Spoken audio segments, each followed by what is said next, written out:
The media is covering politics. The 2024 presidential election is less than 60 days away, and journalists, pundits, and influencers are weighing in.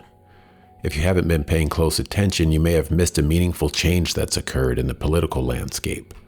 I wouldn't fault you for not seeing it because the change I'm referring to is more felt than seen. I'm talking about the shift from campaigning on policy and promise to campaigning on policy, promise, and worldview. Historically, we, the people, listened carefully to our politicians for clear, concise explanations of their proposed policies. How would they impact the nation? How would they impact our community? How would they impact our family? As members of the electorate, our responsibility was to think critically, from big to small, valuing the big over the small. This is the way I remember it being in my childhood and into young adulthood. The 1992 presidential debate between Bill Clinton, George H.W. Bush, and Ross Perot seems to validate my memory. The substance and seriousness of this debate is far preferable to what we saw in the first debate between Vice President Harris and former President Trump. As far as I can tell, the progression from policy to promise to worldview kicked into high gear during Barack Obama's 2008 presidential debate. The policy issue was health care with a promise of accessible and affordable care for all. This later became known simply as Obamacare. The combination of this particular policy and promise was especially effective. While political promises are nothing new, this one resonated on two levels. It appealed to those in need of affordable health care and to those who believe that access to quality health care is a basic human right.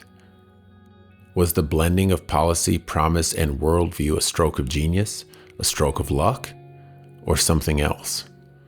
Perhaps Obama's campaign slogan, quote, "Change we can believe in," provides the answer. It speaks directly to a person's worldview within a society that has embraced moral subjectivity, where speaking your truth has become the norm. Whether the topic is immigration or healthcare, national defense or public education, the environment or foreign affairs, all political rhetoric now flows from the head to the heart, from policy to promise, and from promise to worldview. Because worldview shapes not only what we consider good, but also what we're inspired to do to bring that good into the world. The title of this article is, "Are Politics Unbecoming of Christians?" The question I'm asking is whether or not political engagement aligns with Christian values. The word unbecoming implies that something might be inappropriate or inconsistent with a person's identity or moral framework. As with most complex questions, a thoughtful answer often requires a bit of nuance. If our conception of politics is confined to what happens at events like the 2024 Republican National Convention, where thinking men suspended their disbelief to cheer for a 71-year-old Hulk Hogan, then indeed, politics is unbecoming of Christians. It is also unbecoming of Christians to embrace any brand of politics that sets itself up as the ultimate solution to the deepest human need.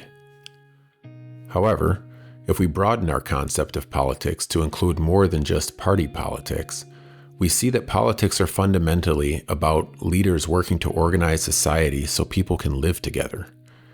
In Politica, which was written in 1603, Johannes Althusius defines politics as the art of associating men for the purpose of establishing, cultivating, and preserving social life among them.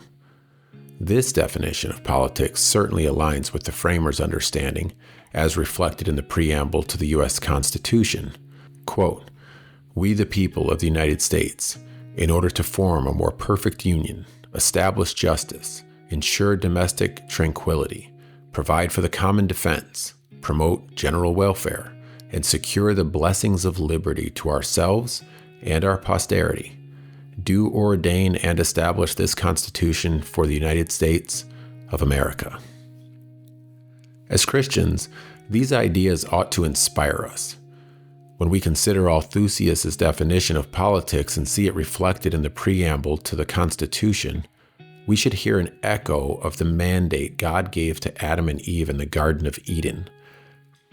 Genesis 1:28 says, "And God blessed them.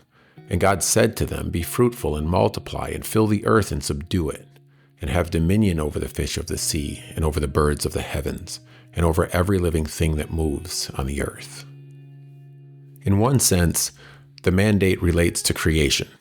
It calls for us to exercise sovereignty over the earth, to steward what God has placed under our control, and to reproduce according to God's design. In a second sense, however, the mandate relates to the way we live in community. It calls for us to create, propagate, and order civilization. Depending on the context, you might hear the same mandate referred to as either the creation mandate or the cultural mandate. It is the second sense, the cultural mandate, which concerns the purpose and role of human government. In simplest terms, the state has been instituted by God for the purpose of cultivating human flourishing. Althusius wrote, "Truly, in living this life no man is self-sufficient, or adequately endowed by nature, even if he is well nourished in body.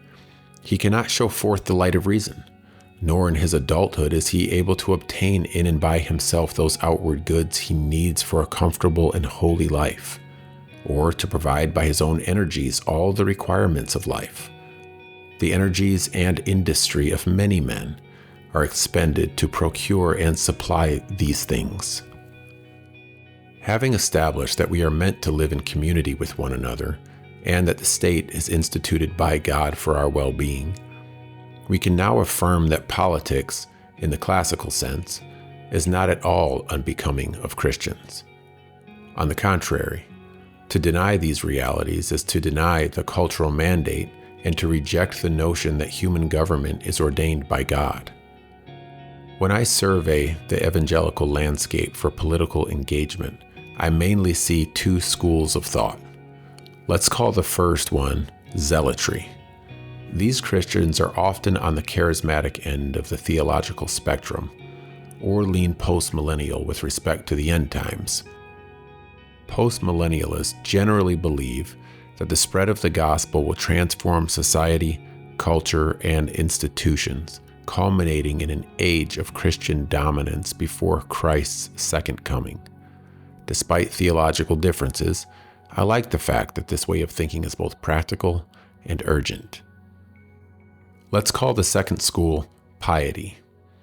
These Christians resonate with biblical justice and righteousness on a personal level, but flinch when it comes to public involvement. For example, endorsing political candidates, urging public officials to act righteously, shepherding church members in political matters, etc. They're concerned that such behaviors are a distraction and may even bring the name of Christ into disrepute. Notwithstanding differences, I appreciate that this way of thinking insists on the gospel being the focus and that Christ is on his throne, having conquered sin and death. If you have disengaged from politics on the basis that Jesus said to Pilate in John chapter 18, verse 36, "My kingdom is not of this world," I encourage you to consider that Jesus also said to Pilate in John chapter 19, verse 11, "You would have no authority over me at all, unless it had been given you from above." Because while the kingdom of God transcends earthly politics, Christians are called by God to actively engage in the affairs of this world. That's the cultural mandate. Fulfilling our responsibilities as citizens of both God's kingdom and the world in which we live.